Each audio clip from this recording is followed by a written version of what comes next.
Next വരുന്നത് dots ആണ്. Dots ചെയ്യുന്നത് നമ്മളിങ്ങനെ സർക്കിൾ വരച്ചിട്ട് അതിൻ്റെ ഉള്ളിൽ ഇങ്ങനെ നിറച്ച് കൊടുക്കേണ്ട ആവശ്യമൊന്നുമില്ല. ഇത് ഇങ്ങനെ ചെയ്യേണ്ട ആവശ്യമില്ല. ജസ്റ്റ് നമുക്ക് ഇങ്ങനെ ടച്ച് ചെയ്യുക, എന്നിട്ട് ഇങ്ങനെ പ്രഷറിങ് കൊടുക്കുക, കോണിൽ പ്രഷറിങ് കൊടുക്കുക. അപ്പോൾ ഒരു മുത്ത് നിൽക്കുന്ന പോലെ ഇങ്ങനെ പൊങ്ങി വരും. ആ ഒരു മെത്തേഡ് മാത്രമേ ചെയ്യേണ്ട ആവശ്യമുള്ളൂ. ജസ്റ്റ് ടച്ച് ചെയ്യുക, എന്നിട്ട് പ്രഷറിങ് കൊടുക്കുക. നമുക്ക് എത്ര വലുപ്പത്തിലാണ് വേണ്ടത് അതിനനുസരിച്ചിട്ട് പ്രഷറിങ് കൊടുക്കുക. കണ്ടോ, ഒരേ സൈസ് കിട്ടി, കണ്ടില്ലേ? ജസ്റ്റ് ടച്ച് ചെയ്യുക, എന്നിട്ട് ഇങ്ങനെ പ്രഷറിങ് കൊടുക്കുക. അത് മാത്രമേ ഉള്ളൂ ഡോട്ട് ചെയ്യാൻ.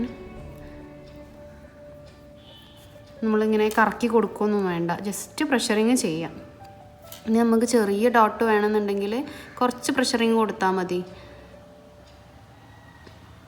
കണ്ടോ, നമുക്ക് മനസ്സിലാവും നമ്മൾ പ്രഷറിങ് ചെയ്യുമ്പോൾ എത്ര വലുപ്പത്തിൽ വേണം അതിനനുസരിച്ചിട്ട് പ്രഷറിങ് കൊടുത്താൽ മതി.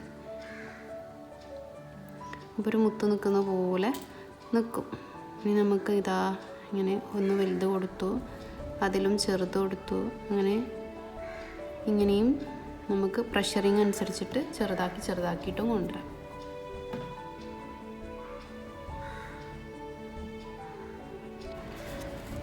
ഡോട്ട്സിൽ തന്നെ നമ്മൾ ലൈനിൻ്റെ മുകളിൽ ഡോട്ട് അപ്ലൈ ചെയ്യുന്ന ഒരു മെത്തേഡ് കാണിക്കാം. നമ്മൾ ലൈൻ അപ്ലൈ ചെയ്ത് കൊടുക്കുക, പൊക്കി പിടിച്ചിട്ട് തന്നെ ലൈൻ അപ്ലൈ ചെയ്യാം. എന്നിട്ട് നമ്മൾ ഇതിൻ്റെ മുകളിലായിട്ട് ഇതായി കാണുന്ന പോലെ ഒരേ ഗ്യാപ്പിൽ ഡോട്ട്സ് അപ്ലൈ ചെയ്യുക. ഡോട്ട്സ് അപ്ലൈ ചെയ്യുമ്പോൾ ജസ്റ്റ് ടച്ച് ചെയ്യുക, പ്രഷറിങ് കൊടുക്കുക, അത്രേ ചെയ്യേണ്ട ആവശ്യമുള്ളൂ. ഓക്കെ, നെക്സ്റ്റ് ഇതേപോലെ തന്നെ കൊടുക്കുക. വലുതൊന്ന് കൊടുക്കുക, ചെറുത് കൊടുക്കുക, വീണ്ടും ചെറുത് കൊടുക്കുക, എന്നിട്ട് വലിയതൊരെണ്ണം കൊടുക്കുക. ഇങ്ങനെ നമുക്ക് നമ്മളുടെ ഡിസൈൻ അനുസരിച്ചിട്ട് നമുക്ക് ക്രിയേറ്റ് ചെയ്യാം.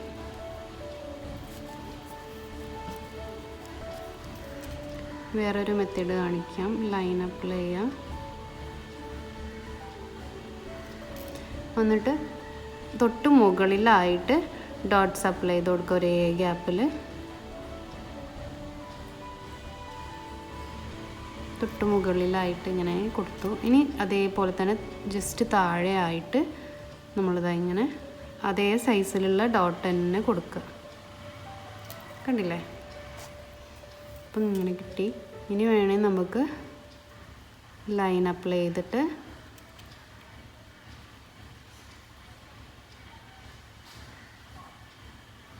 ഡോട്ട്സ് ഒരേ ഗ്യാപ്പിൽ മുകളിലായിട്ടാണ് കേട്ടോ കൊടുത്തത്.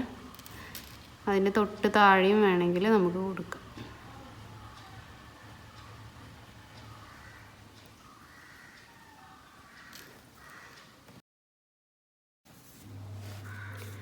നെക്സ്റ്റ് നമ്മൾ ചെയ്യുന്നത് സർക്കിളാണ്. സർക്കിൾ ചെയ്യാൻ നമ്മൾ ജസ്റ്റ് സർക്കിൾ ഡ്രോ ചെയ്യാൻ വേണ്ടി പഠിക്കാൻ നീറ്റായിട്ട് സർക്കിൾ വരയ്ക്കണം എന്ന് മാത്രം. പ്രഷറിങ് ചെയ്ത് ജസ്റ്റ് ഇങ്ങനെ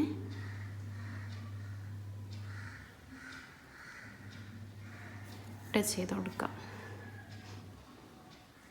ഇങ്ങനെ സർക്കിൾ വരയ്ക്കാൻ തീരെ കിട്ടാത്തവരാണ് നന്നായിട്ട് പ്രാക്ടീസ് ചെയ്യണം.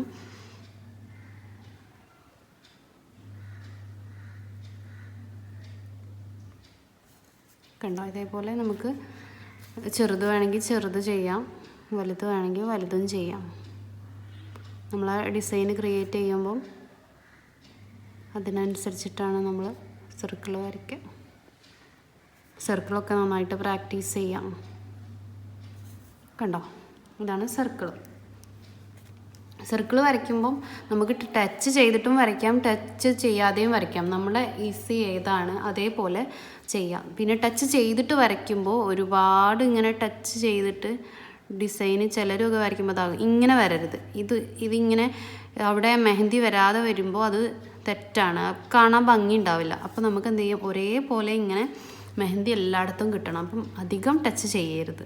ഇങ്ങനെ വളച്ചൊക്കെ കൊണ്ടുവരുമ്പം കുറച്ചൊന്ന് കോണ് പൊക്കി കൊടുക്കുക. സർക്കിൾ കഴിഞ്ഞാൽ പിന്നെ നമ്മൾ ചെയ്യുന്നത് സ്പൈറലാണ്. സ്പൈറൽ ചെയ്യാൻ നമ്മൾ ആദ്യം സർക്കിൾ ചെയ്യണം. സർക്കിൾ വരച്ചു കൊടുക്കുക. അത്യാവശ്യം വലിയൊരു സർക്കിൾ വരയ്ക്കുക. എന്നിട്ട് ഇതാ ഈ ഒരു പോയിന്റിൽ നിന്ന് നമ്മൾ ഉള്ളിലേക്ക് എടുക്കുക. എന്നിട്ട് ഇതേപോലെ നമ്മൾ ചുറ്റിച്ചു കൊടുക്കുക, ഒരു ജിലേബി പോലെ. എന്നിട്ടൊരു ഡോട്ടും കൊടുക്കുക. കണ്ടില്ലേ? ആദ്യം നമ്മൾ ഒരു സർക്കിൾ വരയ്ക്കുക. എന്നിട്ട് ഉള്ളിലേക്ക് ഇങ്ങനെ ചുറ്റിച്ചു കൊടുക്കുക. നല്ല നീറ്റായിട്ട് എവിടെയും ടച്ച് ചെയ്യാതെ സ്ലോലി ചെയ്താൽ മതി. എന്നിട്ടൊരു ഡോട്ട് കൊടുക്കുക. ഇതാണ് സ്പൈറൽ. നമുക്ക് ചെറുത് വേണമെങ്കിൽ ചെറുതും ചെയ്യാം.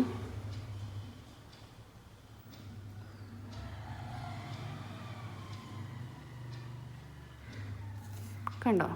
ഇതേപോലെ സ്പൈറൽ ചെയ്യുമ്പോൾ നമ്മൾ വലിയതാണ് ചെയ്യണമെന്നുണ്ടെങ്കിൽ ഇതിങ്ങനെ വരച്ചിട്ട് ഒരുപാട് ഗ്യാപ്പ് കൊടുത്തിട്ട് ഇതാ ഇങ്ങനെ ചെയ്യരുത്. ഇത് തെറ്റാണ്. കാരണം ഇത് കാണാൻ ഭംഗി